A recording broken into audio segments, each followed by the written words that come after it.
ಆತ್ಮೀಯ H16 news ಅರ್ಥಾತ್ ಹೇ ಸೀತಾರಾಮಗೆ ಸ್ವಾಗತ. ನಾನು ನಿಮ್ಮವ MI ಅಥವಾ ಮಲ್ಲಪ್ಪ ಜೋತಾವರ್. ಆದ್ಮೇಲೆ ಈಗ ತಾವು ದಿನ ಸುದ್ದಿಗಳನ್ನ ಅದರ ಜೊತೆಗೆ ವಿಶೇಷತೆಗಳನ್ನ ನೋಡ್ತಾ ಹೋಗಿ ವಿಶೇಷ ಈ ಮೊದಲನೇ ಸುದ್ದಿಯನ್ನು ನೋಡಿ.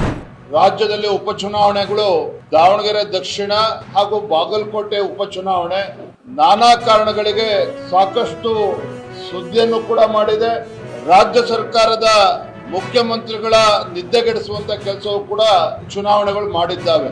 ಕಾಂಗ್ರೆಸ್ ಸರ್ಕಾರ ಕಳೆದ 3 ವರ್ಷಗಳಲ್ಲಿ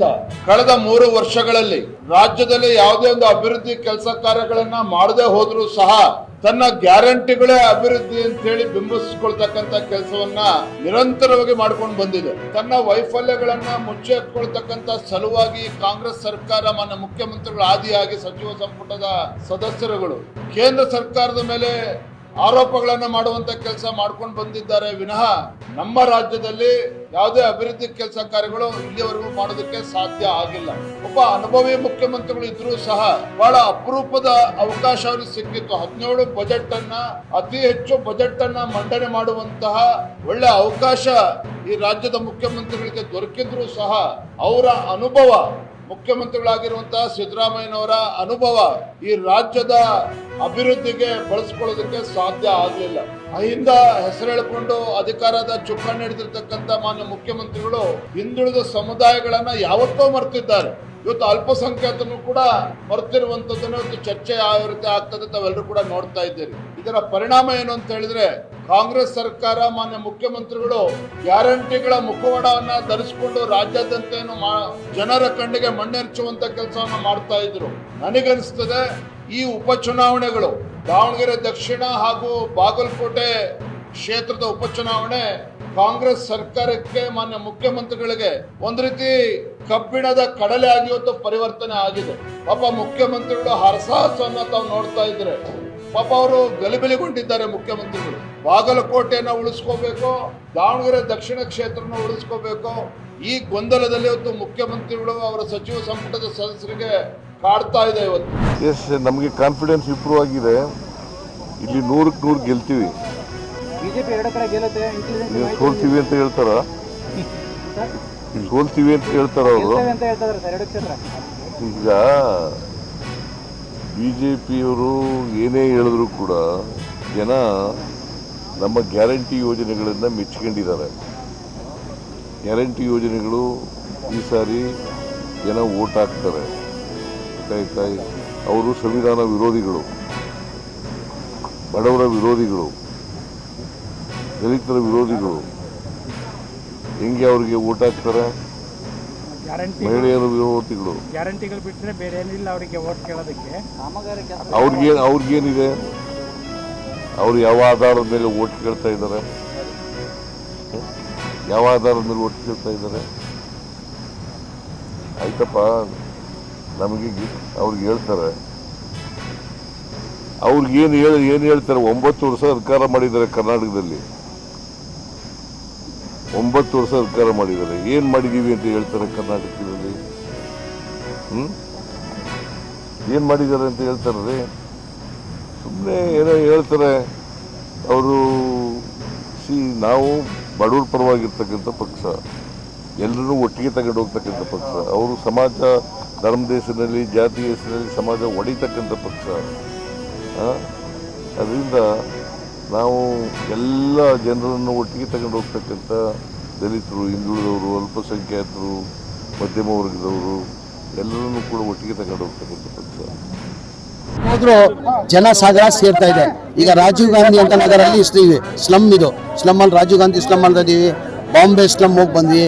ಎಲ್ಲ ಕಡೆ ಒಂದೇ ಹೇಳ್ತಾ ಇರೋದು, ಇಲ್ಲ ಸರ್ ಈ ಬಾರಿ ನಿರ್ಧಾರ ಮಾಡಿದ್ದೀವಿ, ನಾವು ಕಾಂಗ್ರೆಸ್ ಪಕ್ಷಕ್ಕೆ ಮತ ಹಾಕೋದಂತ. ಕಾರಣ ಅಂದರೆ ಅವರು MI ಮೇಟಿ ಅವರು ಮಾಡಿರೋದು ಅಭಿವೃದ್ಧಿ ಕೆಲಸ. HY ಮೇಟಿ ಅವರು ಮಾಡಿರೋದು ಅಭಿವೃದ್ಧಿ ಕೆಲಸ.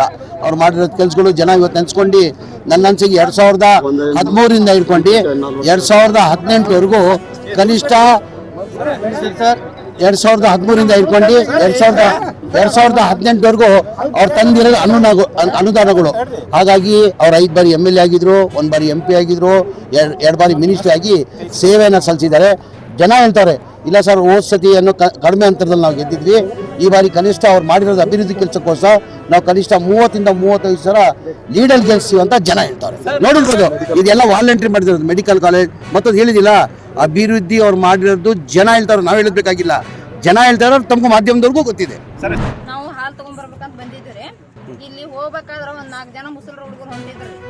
ಹೋಗ್ಬೇಕಾದ್ರೆ ಓಯ್ ಅಂಟಿ ಊಟ ತಿನ್ರಿ ಅಂಟಿ, ಓಯ್ ಅಂಟಿ ಬರ್ರಿ ಇಲ್ಲಿ, ಓಯ್ ಏನಾತ್ರಿ ಹಿಂಗ ಹಂಗ ಅಂತ ಕಡ್ಸಾಡಿದ್ರಿ.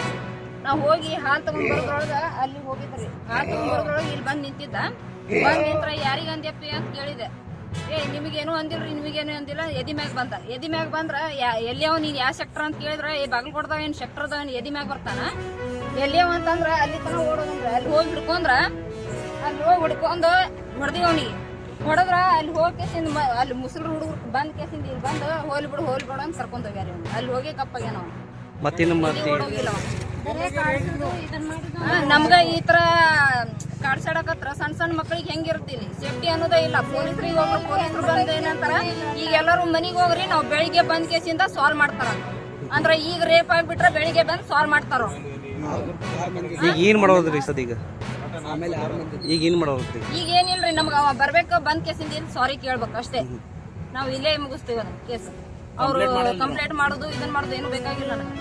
ಈಗ ನನಗಾದಂತ ಸಿಚುವೇಶನ್ ಇನ್ನೊಬ್ರಿಗೆ ಆಗ್ಬಾರ್ದು ಅನ್ನೋದು ಒಂದೇ ಉದ್ದೇಶಕ್ಕೆ ನಾನು ಇಲ್ಲೇ ಸಾಲ್ವ್ ಮಾಡೋದು. ಅದ ಬೇರೆ ಕಡೆ ಹೋಗಿ ಸಾಲ್ವ್ ಮಾಡೋದು. ಸ್ಟೇಷನ್ ಗೀಷನ್ ಏನು ಬೇಕಾಗಿಲ್ಲ. ಎಷ್ಟು ಜನ ಮೈತ್ರ? 4 ಜನ ಇದ್ದಾರೆ. ಇಬ್ರು ಈ ಕಡೆ ಓಡೋಗ್ಯಾರಿ, ಒಬ್ಬ ಇಲ್ಲಿ ಹೋಗ್ಯಾನ. ಒಬ್ಬನ ಸಿಕ್ಕಿದ್ದ, ಅವ್ನಿಗೆ ಹಿಡ್ಕೊಂಡ್ರ ನಮ್ಮ ಮನೆಯವ್ರು ಬರೋ ಮಟ್ಟ 5 ನಿಮಿಷದಾಗ ಅವನಿಗೆ ಅಲ್ಲಿ ಹಿಡ್ಕೊಂಡ್ ಹೊಡೆದಿವಿ. ಪಾಸ್ ಆಗ್ಯಾನ. ಮುಸ್ಲಿಮ್ಸ್ ಹುಡುಗರು. ಆಮೇಲೆ ನೀವು ಹೊಡೆದಿಂದ ವಾಪಸ್ ಎಷ್ಟು ಮಂದಿ ಬಂದ್ರಿ? ಅಲ್ಲಿಂದ ಗುಂಪು ಇರ್ತೈತ್ರಿ, ಅಲ್ಲೊಂದ್ ಗುಂಪು ಇರ್ತೈತಿ, ಒಂದ್ 10-15 ಜನ ಗುಂಪು ಇರ್ತೈತ್ರಿ. ಡೈಲಿ ಎಲ್ಲೇ ಕುಂದಿರ್ತಾರ ಅವ್ರು ಬಂದು ಎಲ್ಲರೂ ಬಂದ್ ಕೇಸಿಂದ ಕರ್ಕೊಂಡ್ ಹೋಗ್ಯಾರ. ಅವನಿಗೆ ಹೋಗ್ಲಿ ಬಿಡು ಅಂತೇಳಿ ಹೇಳ್ಕೊಂಡು ಪಾಸ್ ಮಾಡ್ಯಾರ. ಓಡೋಗ್ಯಾನ ಅಲ್ಲಿಂದ. ನಿಮ್ಮ ಹೆಸರು? ನಾನು Jyoti Pathroti, sector number 15, plot number 36B. ತಾವೆಲ್ಲ ಇಲ್ಲಿವರೆಗೆ ಸುದ್ದಿಗಳನ್ನು ನೋಡಿದಿರಿ, ಜೊತೆಗೆ ವಿಶೇಷ ಘಟನೆಗಳನ್ನು ಸಹ ನೋಡಿದಿರಿ. ಅದು ನಿಮ್ಗೇನು ಅನ್ನಿಸ್ತು? ನಿಮಗೆ ಲೈಕ್ ಮಾಡಿರಿ, ಶೇರ್ ಮಾಡಿರಿ, ಕಾಮೆಂಟ್ ಮಾಡಿರಿ, ಜೊತೆಗೆ ಸಬ್ಸ್ಕ್ರೈಬ್ ನಿಲ್ಲಿಸ್ಬೇಡ್ರಿ. H16 ನ್ಯೂಸ್ ಅರ್ಥಾತ್ ಸಿದ್ದರಾಮಯ್ಯ ಸತ್ಯದ ಕೈಗನ್ನಡಿ ವಂದನೆಗಳು.